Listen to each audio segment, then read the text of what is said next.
Hey everyone, it is Sunday the 20th of March and it has just occurred to me that I have been in my van, living in my van now for just over 7 months. Moved into the van on the 17th of August 2021. So yeah, that's kind of flown by.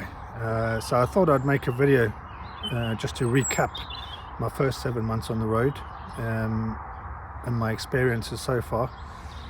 So, although I've been on the road for 7 months, I've spent about 4 months of that in Hampshire, between my mate Leroy, who put me up when I had my van issues. I'll link to that above.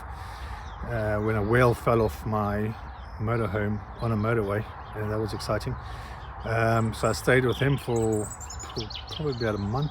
I also stayed at my sister's for also 2 or 3 weeks, I think, and spent about a month in New Forest, and then another month on a campsite called Hurst View, which is also within the New Forest area.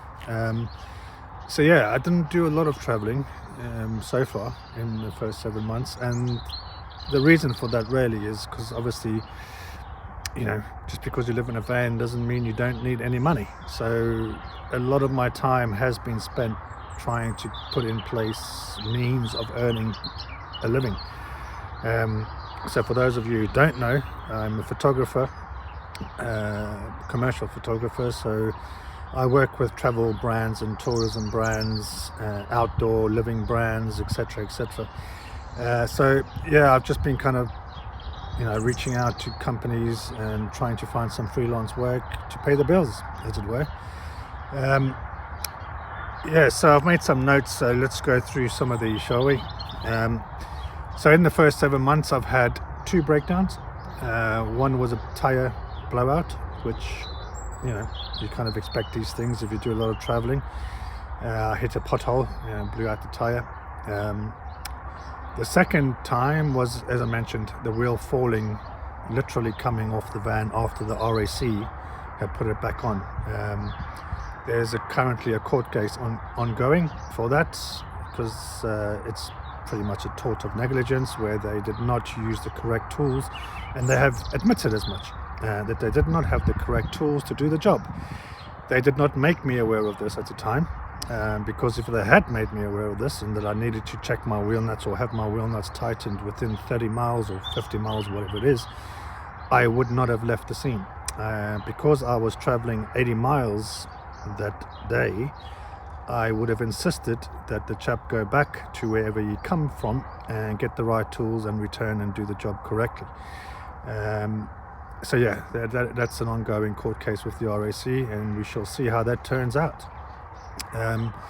So yeah, those are the 2 breakdowns I've encountered so far. It failed its MOT. The motorhome failed its MOT in December, which obviously I sorted out the problems. The only thing it still now needs is some welding work done to the chassis. I'm currently on a site actually in Ashbourne, I believe it is, in Derbyshire, and there's a garage literally on the site here, just down a little side road, and he apparently does welding. So I'm going to have he's going to have a look at the van tomorrow, Monday, and possibly sort it out for me, but we shall see how that turns out. In addition to that, I had some illness, not COVID. I think it was down to the stress of the whole incident with the RAC and my insurer, Advance, at the time, who kind of made the whole initial breakdown where I had my tire burst a lot more complicated than it needs to be. And again, I will link up above to the video that I created for that particular incident. I don't want to go over it again, but essentially the stress from that, I'm asthmatic. I've had asthma all my life, which is normally well controlled and I don't have any issues with it, but severe stress or undue stress does trigger it, and I think that incident, or those 2 incidents in the kind of triggered it. I ended up going to A&E, steroids and all kinds of nonsense, but all better now, and back on my bicycle, as it were, and cycling all over the shop. The other thing that I've learnt in my 7 months is that winter is shit, completely shit. I'm originally from South Africa, as I'm probably mentioned a few times now. And although I've been in England for 23 years, I just cannot deal with cold. It's just not for me. I can wrap up warm. Even today, it's gloriously sunny day.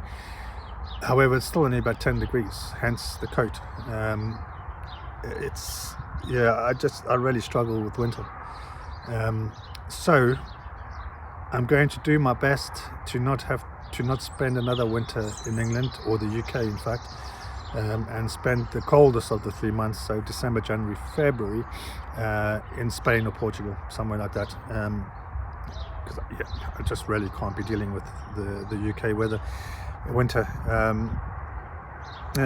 Love the country and everything, just don't like the weather. And I do now understand why the English are so obsessed with talking about weather. Because when I originally came over from South Africa, I lived just outside. I lived in Croydon and I worked in London, and it kind of bemused me why so many English were obsessed with talking about the weather. Now I get it, and I think once you've been in England for a few years, you'll understand. One of the other things I've realized is and I think this is down to my project management background. So I was a project manager in the IT sector for over 15 years. And when I started this van life experience, I tried to plan everything, know where I'm going to go next day, or where my next campsite's going to be, or how long I'm going to visit somebody. And it just hasn't worked out. Recently, for example, I went to see my friend Leroy in Hampshire. Obviously, it was only meant to be a couple of nights, ended up being there for 11 nights. Then obviously, like I said, the breakdowns, the illnesses, etc. So moving forward, I'm going to be less anal about planning things, and see how that works for me. It's easier said than done when you've been a project manager and you've got to plan for everything. It's unforeseen issues, etc. So it's kind of difficult to step out of that mind frame, but I need to, because it's doing my head in. The fact that I'm always concerned about where I'm going next, where am I staying tonight, etc. So I just want to try and become a little bit more spontaneous, a little bit more free, and not always planning everything. Another big thing I've realized is that there's a massive mind versus body conflict going on with me.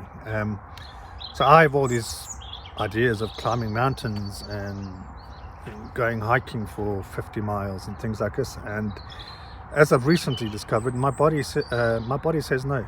My mind says, yeah, dude, you're 49, you can do this. And then I go and do it, and then my body's pissed off with me for about 2 or 3 days afterwards. So, for example, two days ago, I went out for a cycle ride to go explore the local area in the previous campsite I was at. I only did about 15 miles, I think, in total. But there were some serious hills involved. I come from Suffolk, where there aren't any hills at all. But there were some serious hills, and for the last 2 days after that, my legs were not impressed at all. To the point that yesterday I struggled to climb up onto the drop-down bed. I know, it's just muscles being used that aren't used or aren't pushed to that extreme. And today I feel fine, and I've been out for a cycle ride again. Today I've done about 20 miles or so, and my legs are fine. But there is this, I suppose I have to admit to myself that I'm not, as much as my brain and I feel like, I'm in my 20s or 30s, my body doesn't agree. So I have to, be honest and be realistic with the achievements and the things that I can actually do. So I'm going to give it a go. I'm going to try things. I'm going to try get up mountains like Snowdonia, etc. But I'm not going to beat myself up about it if I don't make it to the peak. I think for me, the biggest challenge is being a solo traveler. and not having someone or friends or anybody to kind of share the experience with. I'm one of those people who I typically have younger friends. I'm not sure why, but that's been the case for most of my adult life, is that a lot of my friends are 10 plus years younger than me, and I've really found that useful in my life because they tend to motivate me to be more active and do more things. So yeah, that's one of the things I'm struggling with at the moment is traveling constantly, being on your own. I tend to stay on what they call CL, or certified location sites, which are typically small little campsites on people's properties, 5 pitches maximum. And like now, I've been at this particular site since Thursday. I'm the only one here. No one's been here in the 3 days that I've been here now. So, there's not even opportunity to speak to someone on a campsite. I'm a very sociable person, and so I do miss that interaction a bit. I know that, if I go to bigger campsites and stuff like that, I will meet more people, but then bigger campsites cost more money. The smaller CL sites typically cost around £10 a night if you don't want electric hookup, or where I am now, for example, is £14 a night with electric hookup. That's pretty much it for the 7 months I've been on the road. I think the biggest thing I can say is that it's an experience. Nothing really can prepare you for it. Yes, you can do your research online, you can watch YouTube videos like this one, and you can do as much homework as you can, but you really just never know what's going to happen on the road. And I think one of the recommendations I can make is always make sure you've got a nest egg, i.e. money, set aside should things go wrong, because inevitably things will go wrong. If you're a homeowner, things go wrong in your home. Boilers break down, pipes break or leak. Similarly with the van, if you're putting your van through its paces, you're living in it constantly, you're traveling a lot of miles, things are going to happen, and it's not always going to happen when it suits you. So have a plan in place, know what you're going to do when you break down, where you're going to stay, what you're going to do with your belongings, etc. Understand what you're going to do in an emergency situation. So that's the past 7 months. So moving forward, one of the other big things I've also realized from the videos I post is that I'm too concerned about, I'm not being myself, essentially. I'm being far too serious. I'm being far too concerned about what I say and how I say things in case I might upset someone. But in reality, that this world we live in right now, doesn't matter what you say, someone's going to be upset about it. You can't please everybody all the time, and I need to get that into my head that I really just need to be me. I promised myself, and it's in my channel intro video, that I will be authentic and that I will be truthful. And yes, my videos have been truthful and authentic. However, I don't feel like I've been authentic in my personality, in the way I come across, because I am a sarcastic bugger. I do have a good sense of humor, and this is not me, barking up my own tree here. Those who know me will confirm. So moving forward, I do want to be less concerned about likes and subscribers and things like that, because that's not why I started the channel. I started the channel primarily as a diary for myself, so that one day down the road, when I start forgetting things, I have a channel and a document of my journey, of my time on the road. If people can find value in what I post, then awesome, because I had to do a lot of research myself when I took on this lifestyle. So the idea is, if any of these videos can help even one person, awesome. If not, that's okay. As I say, the primary reason for this is my own diary, my own documents, my own documentation of my road trip. So yeah, moving forward, expect to see kind of a mixed bag of content. As I've always said from the start, you can expect van life content, obviously. I haven't posted much photography content yet, but I will be doing more of that because a big part of this road trip is photography. So you can expect to see photography tips. I'll take you through what gear I have currently, how to take that shot, those kinds of things.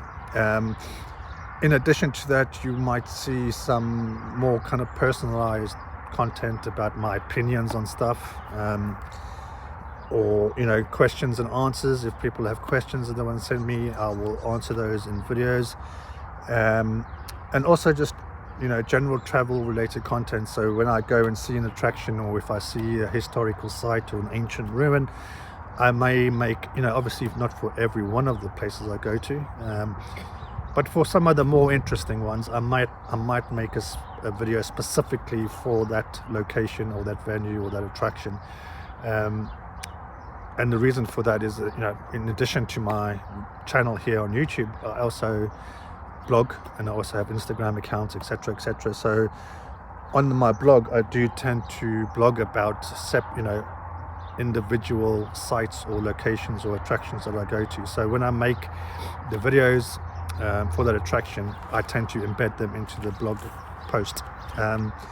So I do hope that I'm not going to be publishing too much videos for you guys, and that the notifications, if you have rung the bell below, which please subscribe and ring the bell to be notified of new videos. Thank you. So I hope that with all these new ideas for content creation, it's not going to become overwhelming, or that you guys are going to get annoyed with it, because ultimately, as I say, this channel really is a repository of things that I see and do while traveling around the UK and then Europe and possibly further afield. So there we have it, guys. I realized that once again this time I'm sat outside my van, which is a bit of a change.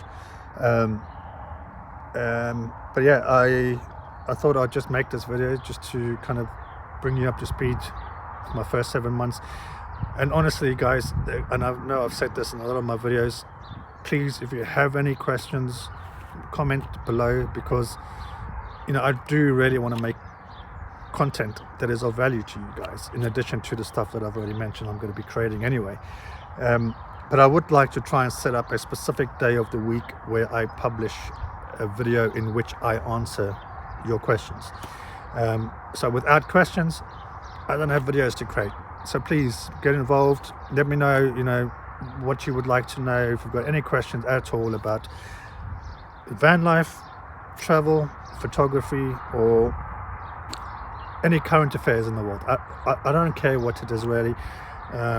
If I can answer, I will.